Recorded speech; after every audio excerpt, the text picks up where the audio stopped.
మీకు ఎలా స్టార్ట్ అయింది సార్ ఇటువైపు నడవాలి, సోషల్ హెల్త్ గురించి నా వంతు నేను సైతం రెస్పాన్సిబిలిటీ తీసుకోవాలి అని? How did it all started for you sir? నేను 97లో ఎండి మైక్రోబయాలజీ జాయిన్ అయ్యాను. నేను చాలా ప్రతిభావంతుడిని. నేను హౌస్ సర్జన్గా ఉండగానే పెళ్లి చేసేసుకున్నాను.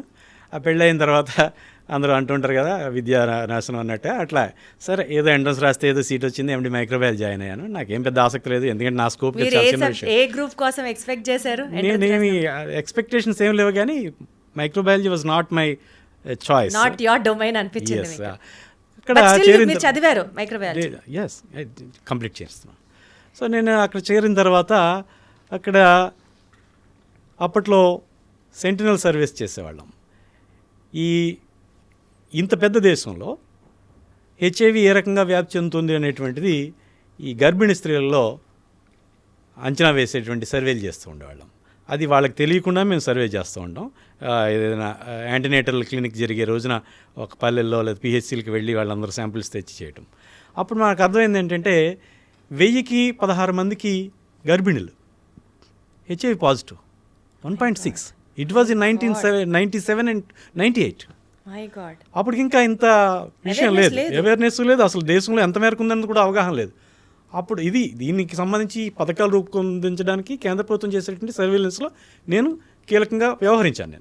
నేనే చేశాను ఆ పనులు. మైక్రోబయాలజీ డిపార్ట్మెంట్ తరపున నేను చేశాను. అప్పుడు నాకు అర్థమైంది, ఏదైతే అప్పటికే ఆఫ్రికాలో కొన్ని దేశాలు, జింబాబ్వే, జైరీ, జిబోటి, స్వాజిలాండ్ ఇలాంటి కొన్ని దేశాలు, ఉగాండా, ఎయిడ్స్ మూలంగా శ్రామిక తరాన్ని కోల్పోయినాయి. ప్రధానంగా అంత డ్యామేజ్ జరిగిపోయింది. హెచ్ఐవి అనేటువంటిది ప్రధానంగా సెక్స్ ద్వారా వ్యాపిస్తుంది.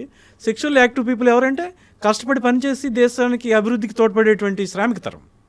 సో అటువంటి తరాన్ని దాదాపు కొన్ని దేశాలు అప్పట్లో 30%, 33%, 12%, 22% ఇట్లా కోల్పోయింది. ఆ దేశాలు శిథిలం అయిపోయింది. సో మన దేశానికి కూడా హెచ్ఐవి అనేటువంటిది ఒక పెద్ద సమస్యగా పరిణమించబోతోంది అనే విషయాన్ని నేను అప్పుడే గుర్తించి దీని గురించి లోతుగా అధ్యయనం చేయాలని చెప్పేసి నేను నిర్ణయించుకుని చాలా ఎక్కువగా నా ఎండి పూర్తయ్యేటప్పటికి బహుశా దేశంలో ఏ ఒక్క లైబ్రరీలో కూడా నా దగ్గర ఉన్నంత హెచ్ఐవి రిలేటెడ్ మెటీరియల్ ప్రపంచం నలుమూల నుంచి రప్పించినట్టు మెటీరియల్ ఉండదు. అంత ఎక్కువ ఎక్స్టెన్సివ్గా నేను దీని గురించి తవ్వి బాగా పూర్తిగా అధ్యయనం చేశాను. సో నేనేమనుకున్నాను, నేను ఏదో ఒక ఎండి చేసి మా ఊరు వెళ్ళిపోయి ఎవరో సీనియర్ డాక్టర్ దగ్గర పనిచేసి సొంత ఊళ్ళో ఒక నర్సింగ్ హోమ్ పెట్టుకుని గడుపుదాం అనుకున్నామండి. సో ఇట్లా తిరిగి దీని గురించి తెలుసుకునే క్రమంలో ప్రజల్లో అజ్ఞానం కాదు, ప్రజల్లో అవగాహన లేకపోవడం కాదు, డాక్టర్లకే హెచ్ఐవి ఎయిడ్స్ గురించి ఏమీ తెలియదు అనే విషయం బాగా అర్థమైంది. అప్పటికే ఎయిడ్స్ స్పెషలిస్టులుగా చెప్పుకునే కొంతమందికి కూడా చాలా ప్రిమిటివ్గా విషయాలు కూడా తెలియదు అనే విషయం నాకు అర్థమయ్యి, సో ఇన్ని విషయాలు నేర్చుకున్నాను, ఇంత తెలుసుకున్నాను, ఇంత చదువుకున్నాను. అప్పటికి ఇంకా నేను మా ఊరు వెళ్ళడం అనేసి నేను ఉమ్మడి ఆంధ్రప్రదేశ్లో 2000 సంవత్సరంలో మొట్టమొదటి అచ్చంగా హెచ్ఐవి ఫిజిషియన్గా ప్రాక్టీస్ స్టార్ట్ అచ్చంగా హెచ్ఐవి ఫిజిషియన్. ఎస్, అది చాలా డేరింగ్ స్టెప్ గా సార్. అసలు నాకు అప్పట్లో అయితే వారానికి 1-2 పేషెంట్లు వచ్చేవారు, వారానికి 1-2. అప్పటికి ఇంకా అవగాహన లేదు, దీనికి ఏదైనా చేయొచ్చు అనేటువంటి అవగాహన లేదు. నిజానికి అప్పటికే భారతదేశంలో 3 రకాల మందులు ఉన్నాయి. అయినప్పటికీ కూడా ఇది ఏదో ఎప్పుడు మీరు ఇందాక అన్నారు చూడండి, నా చిన్నప్పుడు వైరస్ అంటే దానికి మందులు లేవన్నట్టు, అట్లాగే దీనికి కూడా ఏ మందులు లేవనేటువంటి ఒక అవగాహన. ఇంకొక విషయం చెప్తా, నేను ప్రాక్టీస్ పెట్టే ముందు నేను అప్పుడు 98-2000 మధ్యలో అప్పట్లో సెకండ్ లార్జెస్ట్ సర్క్యులేటెడ్ డైలీ ఒక 4 మిలియన్ రీడర్షిప్ ఉండేది వార్తలో నేను ఒక 40 ఆర్టికల్స్ రాశాను అప్పటికే. 98-2000 మధ్యలో అవన్నీ కంపైల్ చేసి పుస్తకం ప్రచురించాను, ఎయిడ్స్ పుస్తకాన్ని, తెలుగు పుస్తకం. సో అలాంటిది ఇంగ్లీష్లో కూడా ఉండదు అప్పటికి.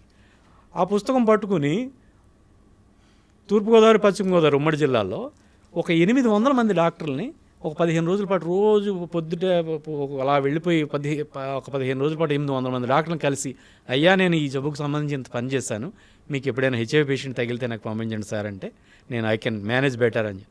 యూ క్యాంట్ ఇమాజిన్, 4-5 మించి పంపించలేదు నాకు. అసలు వాళ్ళకే అవగాహన లేదు ఇది ఏదైనా చేయొచ్చు అని. జస్ట్ ఎవరికి వాళ్ళు ఒక అంటే నేనేమి నిరసన కాదు, నిందా కాదు, దట్స్ వాట్ ఐ ఎండ్యూర్డ్. అన్నింటినీ దాటుకుని వచ్చాను. ఎగ్జాక్ట్లీ సార్, ఎంత కరేజ్ మీరు పుల్అప్ చేసుకోకపోతే అప్పటి నుంచి ఇంత ఎక్స్టెన్సివ్ వర్క్ చేసి, ఇంత నాలెడ్జ్ పెట్టుకొని, రీసెర్చ్ చేసి, మీరు వెళ్ళి డాక్టర్స్ని అప్రోచ్ అవుతూ వారానికి 1-2 పేషెంట్స్తో ఇప్పటిదాకా అంటే ప్రస్తుతం నేను రోజుకి 15 మంది, కొంచెం ±5 పేషెంట్లు అండి, 15 మందిని చూస్తూ ఉంటాను. దట్ అమౌంట్ డిస్హార్టనింగ్ గా అనిపించలేదా సార్? నేను పని చేయదలుచుకున్నాను అంతే అండి. ఎందుకంటే నాకు చాలా ఎక్కువ తెలుసు, నాకు తెలుసు. పేషెంట్లు కొంతమంది రికవర్ అయిన తర్వాత ఆ విషయాలు మళ్ళీ పేషెంట్లు అంటే ఒక స్పెషాలిటీ ప్రాక్టీస్ అనేది రిఫరల్ ప్రాక్టీస్. నా కొలీగ్స్ రిఫర్ చేస్తే వాళ్ళు వేరే సందర్భంలో హెచ్ఐవి టెస్ట్ చేస్తే హెచ్ఐవి ఉందని బయటపెడితే అప్పుడు నాకు రిఫర్ చేస్తే నేను చూడాల్సిన కేసులు. కరెక్ట్. కానీ నేను పేషెంట్ సెంట్రిక్గా స్పెషాలిటీ ప్రాక్టీస్ని కూడా ఇండివిజువల్గా పేషెంట్ సెంట్రిక్గా పేషెంట్లు రికవర్ అయిన పేషెంటే నాకు పేషెంట్లు పంపించేటట్టుగా నేను అట్లా నడిపాను. నేను ఈరోజు కూడా అలాగే నడుపుతున్నాను. నాకు రిఫరల్స్ తక్కువ, పేషెంట్లు తీసుకొస్తూ ఉంటారు. Word of mouth. Yes. అదే సార్, అదే మీ టాలెంట్ అక్కడే ఉంటారు. ఇప్పుడు మీరు సోషల్ మీడియాలో ప్రత్యేకంగా మీ ఫేస్బుక్, మీ సోషల్ మీడియా అకౌంట్స్లో ఒక చిన్న వార్త పెడితే చాలు అంత వైరల్ అయిపోవడానికి కారణం ఏంటంటే because people are looking up at doctor Muralikrishna గారు.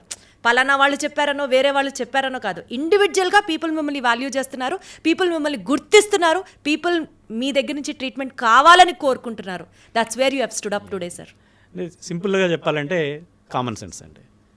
నేను ఇక్కడ కోవిడ్కి సంబంధించి వర్క్ చేస్తాను. కోవిడ్కి ఇట్లా ఏం జరుగుతోంది అందులో, దాంట్లో మొదటి వేవ్లోనే గుర్తించారు. ఒక 1/3 ఆఫ్ పేషెంట్స్, ఒక 135 మంది ఊపిరితిత్తుల్లో రక్తం గడ్డగట్టి చనిపోయారండి. హాస్పిటల్స్లో అడ్మిట్ అయిన వాళ్ళకి ఇస్తాం మేము ఈ రివరాక్స్బోన్లో, హెపారిన్లో ఇట్లాంటివన్నీ ఇస్తాం. ఈ ఏవైతే థ్రోంబోలైటిక్స్, ఈ రక్తనాళాలలో గడ్డ కట్టకుండా ఉండడానికి, కట్టిన గడ్డలను కరిగించడానికి. కరెక్ట్. కానీ అవుట్ పేషెంట్లకి ఇవ్వం. నేను యాస్పిరిన్ మొదలుపెట్టాను ఎప్పుడైతే ఈ కోవిడ్ డెల్టా వేవ్ సివియర్గా లక్షలాది మంది ప్రాణాలు కోల్పోయారు అప్పుడు. అట్లానే విపరీతమైన ఆయాసం, విపరీతమైన ఇన్ఫ్లమేషన్ ఉంటుంది, వాపు అంటాం, ఊపిరితిత్తుల వాపు. దానికి యూకేలో స్టడీ చేసినటువంటి డెగ్జామెజోన్, అది ఒక పెద్ద మలుపు. అది నేను ప్రెడ్నిసోలోన్ రూపంలో నేను ఇచ్చాను. Methyl prednisolone. Yes, not methyl prednisolone, prednisolone. Yes. అట్లానే ఏదైతే వాళ్ళు బ్యాక్టీరియల్ ఇన్ఫెక్షన్ గురవుతూ ఉన్నారు, సో కొంచెం రెస్పిరేటరీ ట్రాక్ట్ స్పెసిఫిక్గా ఉండేటువంటి, రెస్పిరేటరీ ట్రాక్ట్ ఇన్ఫెక్షన్కి ఉపయోగపడేటువంటి ఎజిత్రోమైసిన్. సో ఈ మూడింటిని, సో ఏదైతే మన కామన్ సెన్స్ ఉంటుందో, ఏమి ఉండదు, కొత్తగా కనిపెట్టేసేది ఏమీ లేదు, అక్కడ ఉన్నదాన్నే క్రోడీకరించడం, ఆ మాత్రం ధైర్యం చేయడం, ఆ మాత్రం ఆలోచించడం, ఆ మాత్రం మనుషుల్ని ప్రేమించడం, ఆ మాత్రం సబ్జెక్ట్ని ప్రేమించడం, ఆ మాత్రం మన చుట్టూ ఉన్న వాళ్ళని ప్రేమించడం, అంతే, అంతకుమించి ఇంకేం కాదు. అంటే థియరీ ప్రోటోకాల్ ఫాలో అవ్వకుండా ఇట్ ఈస్ జస్ట్ సిచ్యువేషన్కి తగ్గట్టుగా మీరు వైద్యం చేసేవారు అని చెప్పదలుచుకుంటున్నారా? నేను థియరీనే ఫాలో అయ్యానండి. అక్కడ ఎలా చచ్చిపోయారనే విషయాలన్నీ తెలిసినాయి కాబట్టి దాన్నే ఫాలో అయ్యాను. అది మిగతా వాళ్ళు ఫాలో అవ్వలేదు. ఎంతసేపు హైడ్రాక్సిక్లోరోక్విన్ సల్ఫేటు, ఐవర్మెక్టిన్, డాక్సిసైక్లిన్ ఇట్లా తిప్పి చెప్పారు తప్ప. సో మనం హాస్పిటల్లో అడ్మిట్ అయినప్పుడు వాడికి హెపారిన్ ఇస్తున్నాం, వైకాంట్ వాడికి కొంచెం సీరియస్గా కాకుండా ఇంటి దగ్గరే ఉన్నప్పుడు రక్తం గడ్డగట్టకుండా ఉండడానికి ఒక యాస్పిరిన్ ఇస్తే ఏం పోయింది అనేటువంటిది లేదు. సో కోవిడ్ తర్వాత దాదాపుగా 20% మేరకు గుండెకు సంబంధించినటువంటి మరణాలు పెరిగినాయండి. ఇవన్నీ కూడా చాలామంది మనం వింటూ ఉన్నాం. ఒక కన్నడ నటుడు ఎవరో చనిపోయారు, లేకపోతే మొన్న పెద్ద గాయకుడు కేకే అని ఆయన చనిపోయారు, ఇవన్నీ మనం వింటూ ఉన్నాం. They are in mid-50s. Correct sir. ఎందుకు చనిపోయారు? కోవిడ్ ఎవరికి ఒప్పుకోవడానికి ఉండదు. ఎప్పుడో ఏజ్ ఓల్డ్గా మనకి ట్రెడిషనల్గా దశాబ్దాల తరబడి ఏదో ప్రయోగాలు లేకపోతే పరిశీలనలో చేసి అన్ని క్రోడీకరించి అది ఎక్కడికి వస్తే చదువుతాం అనుకుంటాం. కానీ వెన్ సిచ్యువేషన్ డిమాండ్స్, కోవిడ్ అనేటువంటిది ఒక సివియర్ సిచ్యువేషన్, ఎక్స్ట్రాడినరీ సిచ్యువేషన్, దాన్ని మనం ఎక్స్ట్రాడినరీగా డీల్ చేయాలి. సో హెచ్ఐవికి సంబంధించిన ట్రీట్మెంట్లో అట్లా ఎక్స్ట్రాడినరీగా చేశారు.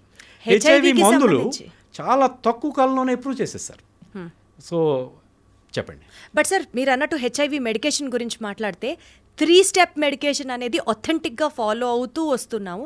కానీ మీరు ఇందాక ఏదైతే చెప్పారో, కామన్ సెన్స్ అనుకోవచ్చు, ప్రజల పట్ల ప్రేమ అనుకోవచ్చు, సబ్జెక్ట్ మీద మీకున్న అవగాహన అనుకోవచ్చు, దాన్ని 2-స్టెప్ మెడికేషన్ కిందకి మీరు కన్సైజ్ చేశారని, and that has yet prove to be very successful.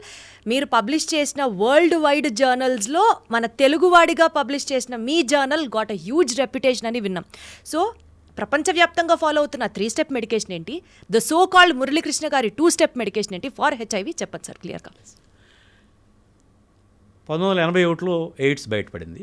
83-84 కల్లా హెచ్ఐవికి గుర్తించేశారు. 86 నుంచి పరీక్షలు వస్తున్నాయి.